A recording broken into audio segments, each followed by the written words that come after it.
am the Assistant Superintendent for Curriculum, Assessment, Instruction, and a few other things, although my title is Curriculum and Assessment. So one of the things that, having been here, this is my third year, I'm really, really pleased to see so many people taking an interest in this because it's a very important subject and we really want to get as much involvement from stakeholders as we can as we move through this process. So tonight what we're going to do is kind of give you a little bit of a historical overview of grading practices in this district. We're going to review the district policy. That's one of the things that you have as part of your handout. The principals are going to talk a little bit about where we currently are in the schools, and similar to the board presentation that they did last spring, as Mrs. Lister's giving me a look like, what?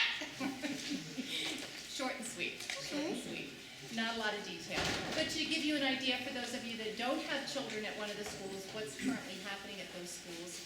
And then I know there were some people that came to the board meeting and expressed concerns and had questions, and we welcome those. We are going to go through the school accountability committees, work through a lot of that in the months to come. So one of the things that you see in the handout is also the schedule, and that's also posted on the website for the rest of the year, how we're hoping to work through this process.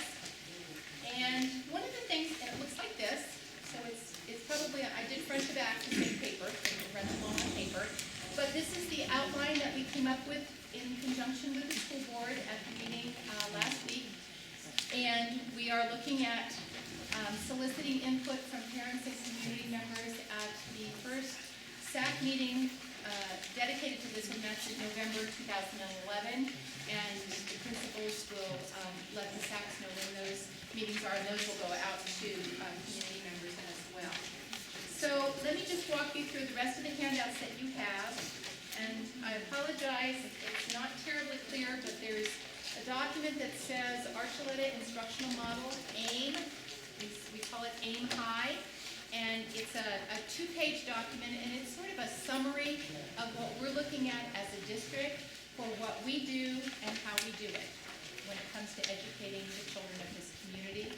And there are a couple of key things that we engage in. One of them are professional learning communities, which is how teachers collaborate to serve students. And then response to intervention is how we as educators respond when students are struggling with learning. So those 2 pages are in there. There are a couple of pieces of information about grading. Ken O'Connor is a gentleman that has done a lot of research about grading and best practices in grading. So there's a brief 1-page document by him. There's something about thinking about students who are on a winning streak and students who are on a losing streak and what assessment and grading means to them. That looks like this. There's an article on effective grading practices by Dr. Douglas B. Reeves, and it has a picture of a young man on it. That's about 3 pages long. There is an article from the principal leadership from February 2011, and it's a rather long document. It's called A Call to Action, Transforming Grading Practices. And again, all of these documents are posted on the district website.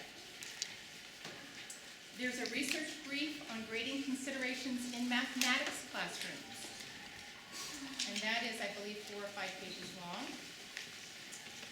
And then there's one that's called The Power of I, or Incomplete. We'll talk a little bit about that. And that's about 4 pages long, 5 pages long, 6 pages long. And there's a place for notes at the back of one of the pages. So I wanted to just go over those real quickly so you knew what you had in there. And without further ado, I think what I'm going to do is start with the presentation, and what I'd like to do is at the end entertain questions. So if you have questions, if you could hold them to the end. And this was, with some modifications, the presentation that we made to the school board last June. So this was our starting point for this process. So why are we doing this? Did we just decide we didn't have enough to do? No, we have plenty to do. But there were a couple of things that happened last year that brought us to this point. First of all, we have a policy, and you have a copy of it in your hands, and that policy says that we will have a grading assessment system that is uniform district-wide at comparable grade levels. So that's a good policy. That says that what we do is uniform across the district, but it may vary by grade level or by grade span. Last year we reorganized the middle schools. So before we had a 5-6 school and a 7-8 school. So last year those two schools were joined, and we had teachers that had never worked together before, under leadership that they had not worked with before. And so there was a lot of discussion about coherence and how to bring all of those 4 grade levels together in a way that was coherent for everybody. Is that a fair thing to say, Mr. Hinger? So that was another thing that brought us to this conversation. And there were some very divergent grading practices, and that was kind of highlighted when we brought those two schools together. We had the opportunity to attend. Mike Miles is the superintendent in Harrison School District, and they're a very innovative district. They're doing some really phenomenal things. And he did a presentation at a conference that some of us attended, and he talked about grading. And so that was another thing. So all of this information was coming to us about grading. The administrative team, the principals, and Mr. Devoti and myself. And then we also heard Dr. Douglas Reeves speak at the CASE conference, and he's been someone who has been talking about grading practices among many other things for many, many years, not just talking about them, but his organization has done very deep research into these subjects with hundreds and hundreds and hundreds, up to thousands of schools and lots and lots of kiddos. And then the last one, Mr. Hamilton started doing some research based on some of the things that he heard from Dr. Reeves about the 0, when a student receives a 0 for a piece of work, and the impact that that has long-term on a student's performance, motivation, and a whole lot of other things. So that's a little bit of background information about why we are here today.